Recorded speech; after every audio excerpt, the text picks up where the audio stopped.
Hello, viewers of Sounding Board, and today we're going to talk about Children of the Atom #1, Marvel's new attempt at rebooting or refitting the X-Men for a woke age. It's the easiest way to describe it.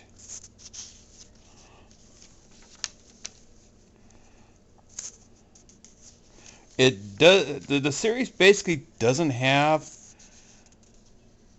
how would you put it, the real social mentality as the original X-Men had. The art's nice in it, but it's really hard looking at characters that are rehash of existing characters, especially since a lot of these characters' powers all exist already still. It's not like Cyclops, Jean, Nightcrawler, Archangel, and Gambit are all dead characters in the Marvel Universe. Or this is like a Worlds of the What If comic. No, this is a real comic in the Marvel Universe. And it's just shockingly bad that Marvel let this get published, especially after the run of the all-new X-Men, which was a far better series than what this is so far. You know, there was more turmoil of characters lost in time instead of the 90210 mentality that they take with this. You know, angsty teenagers, but it feels more like a role-playing game, like, and because they're all perfect characters so far. You know, and it's hard to explain exactly, but it's just one of those things. Is that did they really need to do this? I'm surprised the editor greenlighted it even. You know, because you're ripping off basically Jim Lee designs for the most part, and you know, and it's really bad that Jim Lee had far superior character designs, and instead of coming up with new designs, they kind of refurbish Jim Lee's designs. And then they take, other than Wolverine, all the popular characters and give them a new, fresher, as they would call it, woker incarnation. You know, or tokenized, as some YouTubers would call it too, as well. But it's really, really up to you to decide if you want to really go through and read this. You have a female Gambit who resembles a colored version of the writer, and she is the most perfect character in the issue, which is kind of annoying. It's a Mary Sue comic. You see, this read kind of like a evening playing a role-playing game, where unimaginative people get together and create characters and dress them as characters they already know from the comics. And why? How can I say it? From experience, when I used to play the Marvel Universe game, my friends, instead of creating new characters, they would rip off characters and then say, give a few subtle differences, say it's a new character, even though what they're doing is Wolverine, Cyclops, you know, and so on and so on. And the ginger white male is a fat, heavyset guy, and it's kind of funny. The one character of the black male is an Adonis, and the white male is a goof. And then more of that kind of more male-esque female versions that Marvel's been promoting lately. Jean has no breasts, and she was known for breasts. And are they now alluding in the issue 2 the writer wants Jean and Storm to have a relationship together?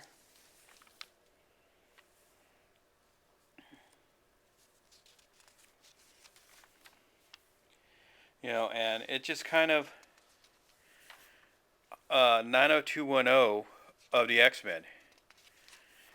Because the last incarnation of rip-off young versions of the X-Men came out about 10, 15 years ago. I think it was called the All New X-Men. And it was a variation of them from another timeline that was killed. From the Worlds of the What If. I was reading it. It was a pretty decent series, but I don't know what happened to those characters. Because after a while, price tags and bad story writing tend to turn you off on them. Oh, and we forgot Nightcrawler here, who's basically a power suit guy like in Big Hero 6, basically. But all the costumes were designed by this character. They're all high schoolers. Like I said, she's Miss Perfect, the Gambit character. And it was kind of a sad attempt of an X-Men reboot. They could have created new characters instead of characters that are blatant ripoffs of other characters that already exist. It's like they just don't want to try anymore. They want to tokenize everything because they're afraid if they try anything new, you're gonna fail. And that's the problem is a lot of failure.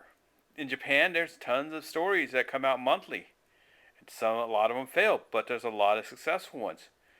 They just throw them out there, throw them out there, throw them out there.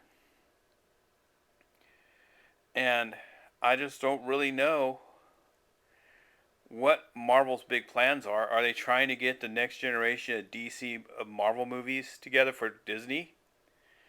Are they trying to remove these X-Men from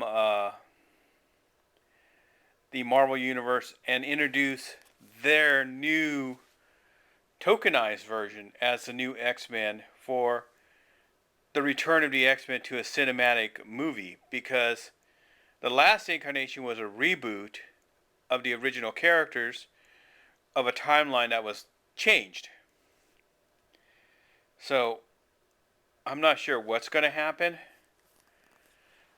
But they own 20th Century Fox, so they have all the rights back to these characters. So it's really hard to really say.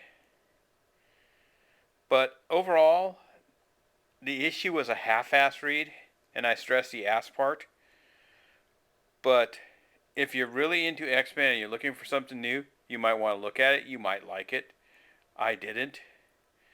I'd rather just go to my long box and dig out the old, all new X-Men issues with the time variations, and fill in the blanks of that series maybe. But this series, I think this is as far as I'm going to go with it because the characters are too perfect, and they're not flawed like the original X-Men were. Because, okay, we've got an Asian kid as Nightcrawler. That's nice. We tokenized Nightcrawler as a white Asian kid. So, we've got a ginger with all of Jean's telekinesis powers. We've got Egon from the Ghostbuster movie as the leader of the team, a knockoff Cyclops, dressed in the Jim Lee attire. And Gambit, dressed in the classic Jim Lee attire as well. So,